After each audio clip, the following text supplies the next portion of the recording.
What's up guys, welcome back to another video. Today we got for you an upper body workout for strength and durability. So hopefully you guys enjoy this video. If you do, please give it a thumbs up. Please subscribe to the channel and please leave us a comment. It really supports us and we appreciate it. Hope you enjoy.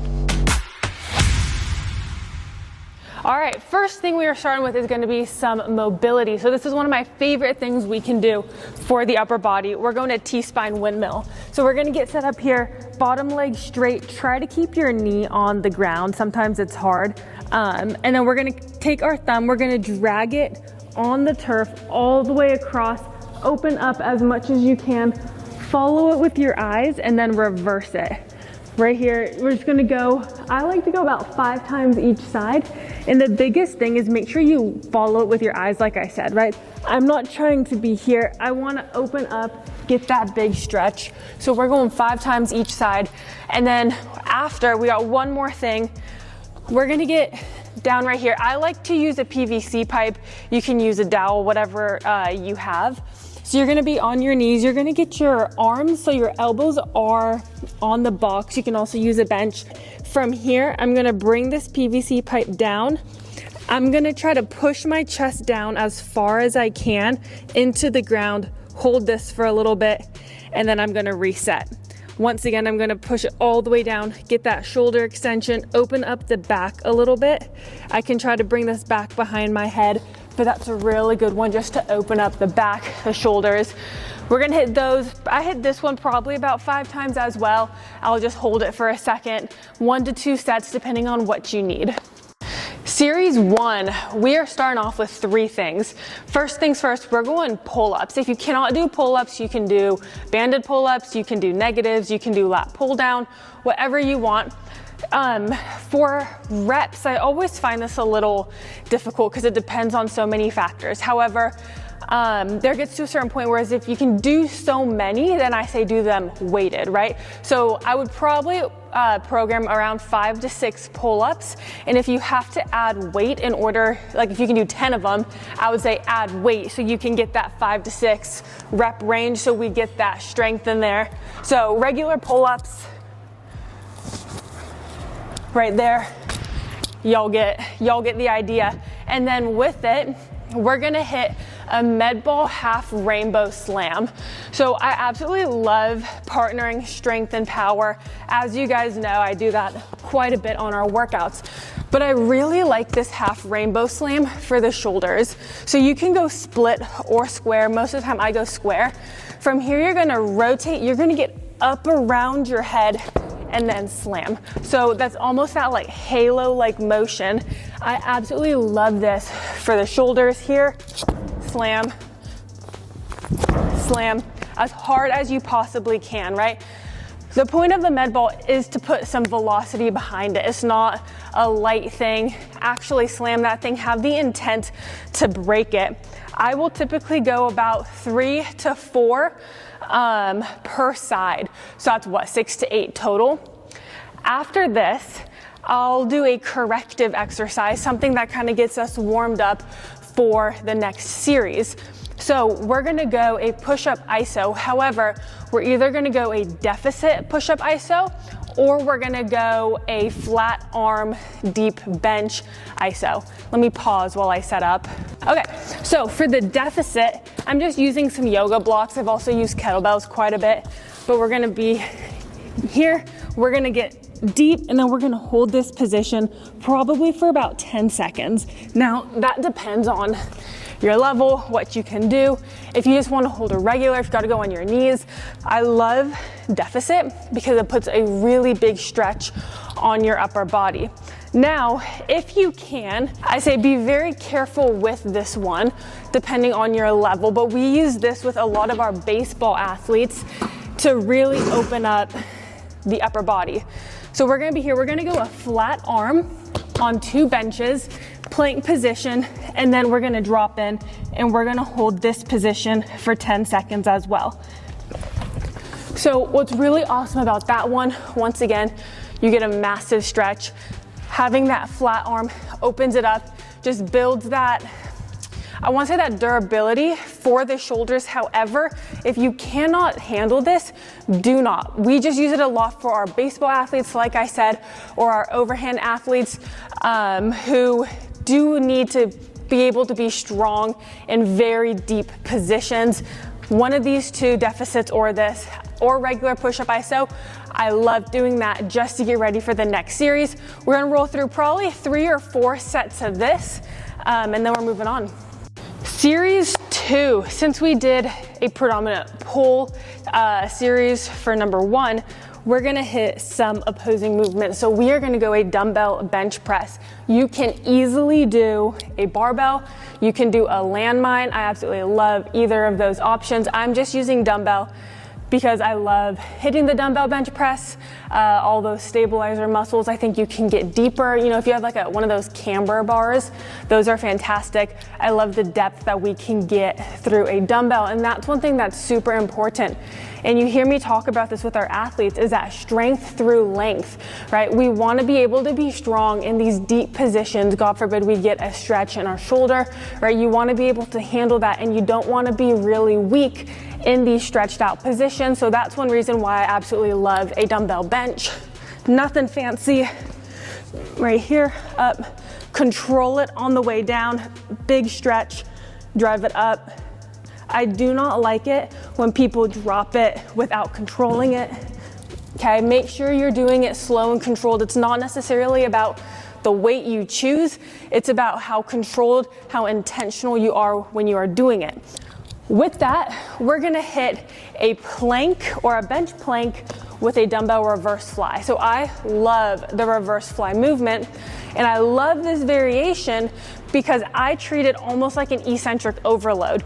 So getting the arm out, I'll show you guys right here, getting it out and then slow and controlled on the way in. So you're controlling that motion. Once again, I use this a lot with our overhead athletes, baseballs, swimmers, tennis athletes, volleyball, right? Where you have to be really strong in that position. Or if you're throwing in that position, where you have to stabilize and decelerate through that shoulder, a really high velocity movement. This is a great way to build strength back there. So like I said, it's almost eccentric overloaded in the sense where I have no problem if you cheat it up and then just control it on the way down. Get that thing up, control it. If you don't have a lot of strength in that shoulder, that's gonna be really difficult. And if you do have some shoulder problems, this might hurt. So start light, right? Start light, don't cheat it up. Just work here and bring it back down. And if you can't get all the way extended, then just start where you can. You can even hold an iso with it, build up that strength, and then you can work your way. So for the dumbbell bench, I'll probably go anywhere from 6 to 8, keeping it strength once again. I think that 6 to 8 range is fantastic for building strength. You can also get some good size if you're trying to get some more hypertrophy. But that's all about like tension and muscular contraction. And then with the reverse fly, I will go 8 to 10 of them. Now, if you are going that eccentric overloaded variation, I would probably go 6 reps. However, to keep it simple, probably around 8 of them. Make sure you're just controlling it on the way down as best you can. Series number 3, we are gonna go, once again, 2 things. We are going a push-up with a slide disc. Now this one's great for a couple reasons. Great for the upper body, right, hitting a push-up. But the biggest reason I do this is for more of that corrective exercise. The shoulder health, getting that shoulder extension is extremely important, right? This video is for strength and durability, making sure our shoulders can extend. As we age, so many people lose the ability to raise their arms or to extend that shoulder, even right here. When we do these exercises, we are training that ability. You don't want to be stuck only here without being able to extend. That's going to lead to a whole bunch of problems. So we're going a slide. I do these on my knees. Okay, so essentially we're just hitting a push-up, extending all the way, and then pulling it back up right here. back up. If you can easily do these on just regular push-ups. My biggest thing is when you go, just make sure that emphasis is on the slide, right? I would rather you go on your knees or an easier variation of the exercise, being able to get full extension versus being here and then just doing like one of those, right? That's not the point of it. You want to get that full extension, being able to drag your chest through.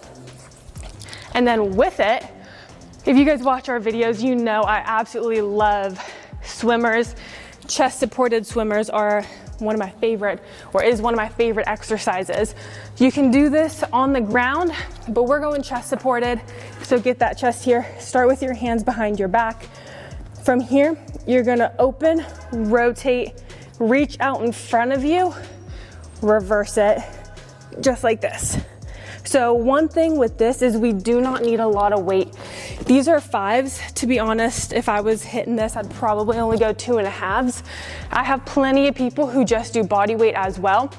The really awesome thing about this is you're getting that rotation in the shoulder. So being able to open up like this, that in and of itself, being able to get your hands back here and just open your shoulders. And then from this position, keeping here, being able to reach out, rotate, touch up here. So many people can't get those thumbs to touch. So they'll just be stuck here, okay, with like that much of a distance in between. As I said with the plank and the fly, start light, start easy. You don't have to do any weight for these, just work to that range that you can. I will often hit these too as an activation thing, but just at the end of my workout, sometimes I like to just throw in some corrective exercises as well. So 4 sets and reps. We're going probably 3 sets. I would say 2 to 3 depending on time, your training history, right? Sets can be a little bit more variable. For reps, I would probably go about 5 to 6 on the slide disc, and then I would go 10 of these right here. As I keep saying, sets and reps depend on lots of things, especially reps, but if it were me, that's probably what I would be doing. All right. I like to finish most of my workouts off with core. Now, I am a believer in most of our compound movements are training core. A lot of the other things we did get core. The reason I do it is mentally, a lot of people like to finish their workout with core. They like to actually feel the burn, right? Yes, I know there's a lot of other things that actually target the core better, but some people just really like to feel that burn, number 1. Number 2, I think it allows people to kind of get their heart rate back down after a workout, and I think that there's merit to that. And just number 3, a lot of people also, they know that they're coming to the end once they hit core, so it's kind of that peak and then they know they're good. So for core, I love doing double dead bugs. This is a great core activation exercise. However, I think it's also great for the shoulders to work on extension. So from here, we extend arms and legs, and then we bring it back up. Right here, and back up. Make sure you keep your low back on the ground. Do not let air in between, right? You shouldn't be able to slide your hand in between your back and the ground. I love these, as I said, that shoulder extension. Now, if you do start to feel these in your back, you can limit how far back your arms go, how low your legs go. You can also adjust the load. You don't want it to be harder on the shoulders than it is the core. But these are great exercise. There's also a bunch of other things we can do that are great for the upper body. Anything hanging is going to be absolutely fantastic. Knee ups, leg raises, cross bodies, whatever you want to do. Getting in that hang position is so great for the shoulders, just for upper body longevity in general. So reps, I'd probably go 3 sets of 10. Once again, this is all variable. So hopefully this helps you guys out. Like I said, this is just an example workout of something I would do on an upper body day for that strength and the durability. Everybody is obviously different, so take sets and reps with a grain of salt. These are just to kind of guide you with something that I would do. So if you enjoyed this, please give it a thumbs up. Please comment, that really helps us. Please subscribe. We'll see you guys in the next one.